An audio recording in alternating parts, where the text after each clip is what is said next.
Bonjour à tous, bienvenue sur Amicom TV. J'ai le plaisir de recevoir aujourd'hui Delphine Perella-Gabu. Bonjour. Bonjour. Bienvenue. Alors Merci. Vous êtes adjointe au directeur du service de la promotion économique, département des affaires régionales, de l'économie et de la santé, le DARES. Donc j'avais vraiment besoin d'avoir le texte sous les yeux. Donc déjà en 2 mots, vous pouvez nous expliquer quelle est votre fonction au sein de cette entreprise-là? Oui, alors je travaille au niveau du service de la promotion économique.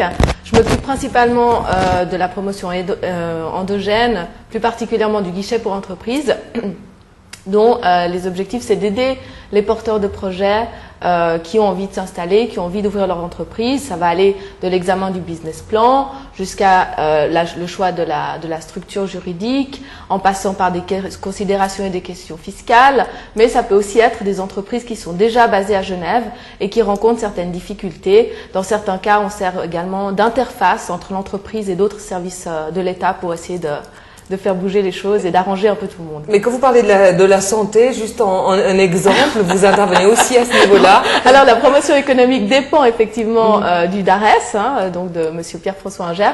En revanche, la santé, c'est un autre volet dans lequel je n'interviens pas. Sauf s'il y a une problématique par rapport à une société hospitalière ou autre. Mais... Ok. Alors on va prendre un exemple concret. Je suis une entreprise internationale, extrêmement connue, qui a des succursales à Londres, à Tokyo, et je veux en fait venir m'installer en Suisse.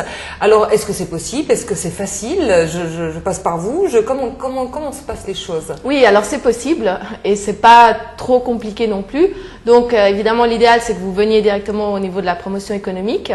Donc on va regarder un petit peu quel est votre core business, quelles sont vos activités, voir où est votre siège social, donc le siège de l'entreprise, et puis voir si on est en train de parler d'une délocalisation de siège à Genève, ou bien si on est en train de parler d'ouverture d'une succursale ou une filiale ou un centre de logistique, informatique. Voilà, donc déjà ce sera une première étude là-dessus. Et en fonction des besoins de la société, parce que la société, quand elle pense à se délocaliser ou quand elle pense à ouvrir une succursale ou une filiale dans un autre pays, eh bien, elle a certains besoins. Et donc, par rapport à ça, on va définir un plan d'action et une stratégie pour que l'implantation soit totalement réussie. Mais pourquoi le siège est important, qu'il soit, de savoir si le siège sera à Genève ou à Londres, par exemple, par rapport au côté administratif fiscal, ou pourquoi? Alors, bien sûr, au niveau fiscal, on aura une incidence. Donc certaines sociétés peuvent se domicilier à Genève, se relocaliser à Genève pour des questions fiscales, mais aussi j'ai eu le cas par exemple d'une société qui avait son centre informatique à Malte, et c'était vraiment un problème parce que les informaticiens compétents restaient pas plus de 2 ans. Donc il y avait aussi un problème de main-d'œuvre qualifiée, et donc ils se sont effectivement localisés à Genève pour ces raisons-là. Alors si jamais justement j'ai mes collaborateurs, des ingénieurs incroyables que je ne trouve qu'à Londres et que je veux les amener ici aussi, est-ce que c'est facile? Est-ce que c'est faisable? Est-ce qu'on va passer par vous? Alors c'est facile. Oui, bon, on est toujours dans des procédures, certaines procédures administratives. Ce sera plus simple pour des personnes venant de l'Union européenne que des extra-Union européenne. Mais si on parle de transfert de cadres, donc de personnes qui ont une position importante au sein de l'entreprise, même à ce moment-là, ce sera une procédure simplifiée, mais il n'y a pas vraiment de problème. Et le cas est fréquent, à part ça se passe souvent d'ouvrir des... Quelles seraient les raisons qui empêchent ces entreprises de venir s'installer ici, sans parler de leur siège, mais simplement d'ouvrir leur filiale?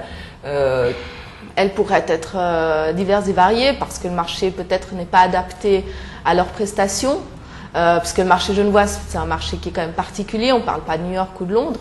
A contrario, certaines entreprises ont un réel intérêt à venir s'installer à Genève. On parle par exemple de toutes ces entreprises qui sont actives dans le trading. On a vraiment développé une place très importante en matière de trading à Genève. C'est la première place trading au monde en matière première. Donc voilà, après ça dépend vraiment du business model, ça dépend du domaine d'activité. Et effectivement, dans ce cadre-là, au niveau de la promotion économique, on va vraiment définir ça avec l'entreprise pour voir si Genève est adaptée effectivement aux besoins de l'entreprise en question. Et est-ce que les gens qui viennent, vous avez l'impression qu'ils savent à quoi ils peuvent s'attendre? Est-ce qu'ils débarquent complètement en ayant des idées vraiment préconçues sur le travail à Genève, sur la vie? Alors, tout dépend. Si on parle de grosses sociétés, elles ont quand même un très bon avis sur la question parce que elles sont entourées de professionnels, d'avocats. Qui savent quels sont les marchés, etc. Voilà, donc elles ont déjà fait une étude. Je veux dire, Je dis en règle générale. Après, évidemment, on a des cas particuliers. Et puis, sinon, c'est d'autres entreprises qui sont de taille type PME, donc entre 10 et 200 employés. Et à ce moment-là, elles sont en train de faire une étude du marché, une enquête, et puis elles regardent quel pays correspondrait à leurs besoins. Et le cas échéant, effectivement, quel canton, puisque, bon, il n'y a pas que Genève en Suisse. C'est bien de le dire, de le rappeler. C'est très bien de le rappeler fréquemment. Merci.